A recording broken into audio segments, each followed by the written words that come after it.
বন্ধ পাথর কোয়ারি খুলে দেওয়ার দাবিতে সিলেটে 3 দিনের ধর্মঘট পালন করছে সিলেট বিভাগীয় ট্রাক পিকআপ কাভার্ড ভ্যান মালিক ঐক্য পরিষদ। তাদের সাথে একাত্মতা জানিয়েছে পরিবহন সংশ্লিষ্ট সংগঠনগুলো। সকাল থেকে এমন কর্মসূচির কারণে বন্ধ সিলেট বিভাগে সব ধরনের পরিবহন চলাচল চলছে না। রাজধানী ঢাকা সহ অন্য দূরপাল্লার গাড়িও। হঠাৎ গাড়ি বন্ধের এমন সিদ্ধান্তে বিপাকে পড়েছেন হাজারো যাত্রী। তারা বলছেন, জনসাধারণকে জিম্মি করে পাথর কোয়ারি চালুর মতো অযৌক্তিক দাবি আদায়ের চেষ্টা করছে পরিবহন শ্রমিকরা। বাস মিনিবাস শ্রমিক নেতারা বলছেন, তারা ট্রাক গভর্নমেন্ট নেতৃবৃন্দের দাবির সাথে একমত প্রকাশ, তাই বাস চলাচল বন্ধ রেখেছেন তারা। এদিকে সিলেট শহরে গতকাল থেকে সিএনজি চলছে না।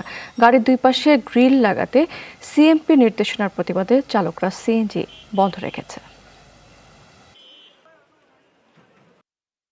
পাথরকুয়ারি একটা তো আর বাস চলাচল তো অবশ্যই আলাদা, তাদের সাথে সম্পর্ক হবে কেন?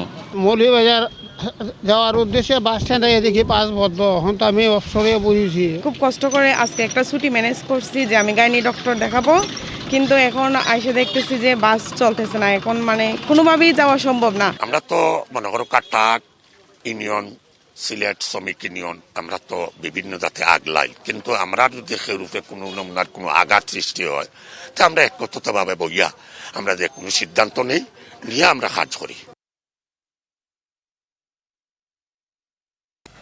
এ ব্যাপারে আরো তথ্য জানাতে সিলেট থেকে এই মুহূর্তে আমার সাথে সরাসরি যুক্ত আছেন সহকর্মী মাহিদুল ইসলাম রাসেল। জানবো তার কাছে সেখানকার খবর। রাসেল, কর্মসূচি প্রত্যাহারের কি কোনো উদ্যোগ ইতিমধ্যে নেওয়া হয়েছে কিনা?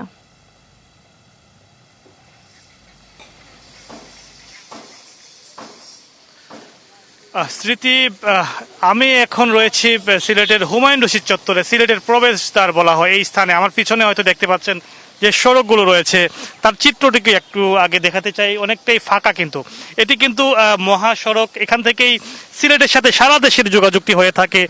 কোনো ধরনের যানবাহন কিন্তু চলাচল করছে না, শুধু দু একটি সিএনজিও চলছে না, দু একটি রিক্সা এবং মোটরসাইকেল চলছে। এছাড়া যেমনটি আপনি বলছিলেন একটু আগে, সিএনজিও বন্ধ রয়েছে গতকাল থেকেই কিন্তু চেষ্টা করা হচ্ছিল প্রশাসনের সাথে আলোচনার মাধ্যমে একটি সমাধানের, কিন্তু পরিবহন শ্রমিকরা অনেকটাই আসলে সাধারণ মানুষকে জিম্মি করে তারা বলছেন যে পাথর কোয়ারি খুলে দিতে হবে।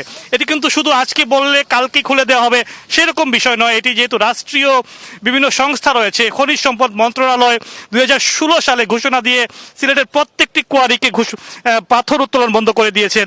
অপরদিকে তারও আগে 2014 সালে বাংলাদেশ পরিবেশ আইনবিদ সমিতির পক্ষ থেকে একটি মামলা করা হয়েছিল, রিট করা হয়েছিল উচ্চ আদালতে। সেখানেও কিন্তু পাথর কোয়ারি থেকে পাথর উত্তোলন বন্ধ করা হয়েছে, সেই নির্দেশ দেওয়া হয়েছে উচ্চ আদালত থেকে। সেই নির্দেশনাগুলো সরকার বাস্তবায়ন করছে, সবকিছু জরিপ করার পরে তারা সেটি বাস্তব করছে। কিন্তু শ্রমিকরা আসলে কার্যত জিম্মি করে সাধারণ মানুষকে।